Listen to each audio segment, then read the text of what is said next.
دا ضرورت دی چې ته نه هر ته به عبادت څنګه کې ته به رب څنګه رضا کې نو د دنیا ضرورت دا به هم ستا مخې ته وي دا به ته پوره کې خو نیت به دا وي چې دا ضروریات پوره کوم چې د رب عبادت ته وزګار شم چې کوم مې د ژوند مقصد دی چې هغې ته فارغه شمه او دا کور مې جوړ کو د دې دپاره مې جوړ کو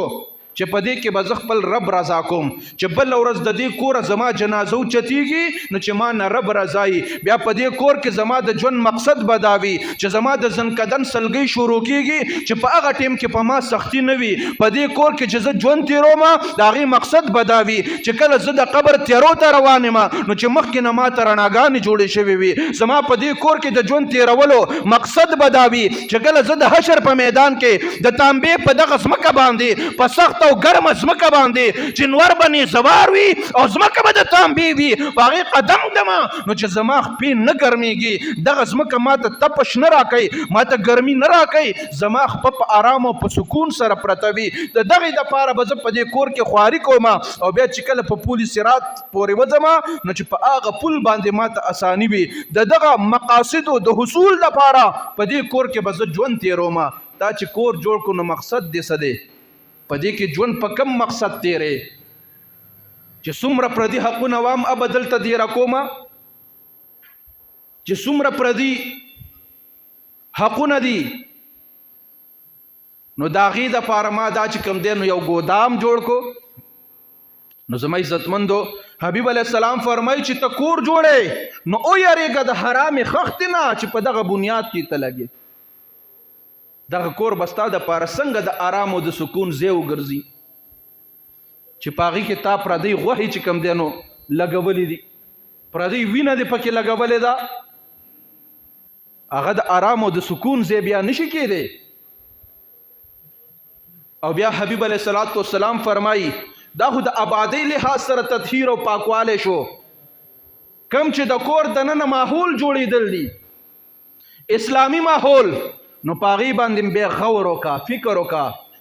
چې کله ته دغه کور ته ملکه راولې دغه کور ته یو حکمرانه راولې چې د کور دننه حکمرانی دا د بیبي وي سړی بار وي کله سعودي کې وي او کله په پټي کې وي او کله په پینډۍ کې وي او کله په مزدورۍ او دیاړۍ کې وي صرف شپې له راشي کور ته په کور کې حکمرانی دا د دغه بیبي وي نو حبیب علیه السلام فرمایي چې د کور دننه ماحول برابرې اسلامی ماحول برابر کا که آرام و سکون غواړي دنیا کې مرام او سکون او آخرت کې مرام او سکون نو بیا به ستا د کور دننه ماحول هم اسلامي وي نو اسلامي به څنګه راځي عبدالله ابن عمر رضی الله عنه فرمایي چې حبیب علیه السلام فرمایي چې تاسو کله ودونه کوئ نکاحونه کوئ نو د هغه بیبي سره وکئ چې کومه دیندار د نکاح په وخت کې تاسو حسن ته مه ګورئ حبیب علیه السلام قدم په قدم باندې د خپل امت رهنمایي کړې د امت چې کوم دی نو نجات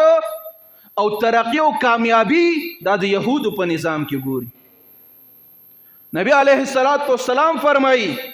تاسو نکاحونه مه کوئ د بیبیانو سره د هغې د حسن په وجه باندې حسن ته مه ګورئ حضور مبارک فرمایي ولې ځکه چې دغه حسن به زر ده چې دغه بیبي هلاکت ته وغورځوي هغه په خپل حسن باندې ناز وکړي بهر دنیا ته به وځي ستا به هم زندګي تباه کړي او خپله به هم تباهي د شیطان په جال کې به ګیره شي په خپل حسن باندې به ونازېږي او بیا به لاړه شي چې کوم دی نو نورو طرفونو ته نو بیا به ستا هم حال بدتر شي نو حضور مبارک فرمایي هغه ډېرې خبرې دي چې په دغه موضوع ورځي چې څنګه به هلاکت ته وغورځېږي نبی علیه السلام ډېره جامع خبره کړې ده او شارټ کټ خبره کړې ده چې زر دا چې دغه بیبي به د حسن په وجه باندې هلاکت ته پرېوځي او تاسو بیبیانو سره نکاحونه د مال په وجه مه کوئ نن زموږ نظر یا په حسن یا په مالی نبی علیہ السلام د دواړو موږ ته نشاندهي کړې ده چې د مال په وجه باندې مه کوئ ولې ځکه زر ده چې د دغه مال په وجه باندې په دغه بیبي کې سرکشي راشي دې کې تکبر راشي دې کې لوی راشي بیا به تم ورته بیا سړی نه ښکاري مړه زما د پلار مال ته ناست دي او په ما سترګې راوباسي نو ژوند به دې صحیح چې کله د مال په وجه باندې تا چې کوم دی نو چا سره نکاح وکړله نو هغه به دومره سرکشه وي بیا ته مال خرج کول غواړي چرته به تا ته ونه وایي چې او دا مال 100 زمونږ ګاونډي غریب دی په هغه باندې خرج کړه چرته به تا ته داسې ونه وایي چې او دا مال 100 او دغه شانته کې پلانکي ځای کې یتیم دی هغه باندې خرج کړه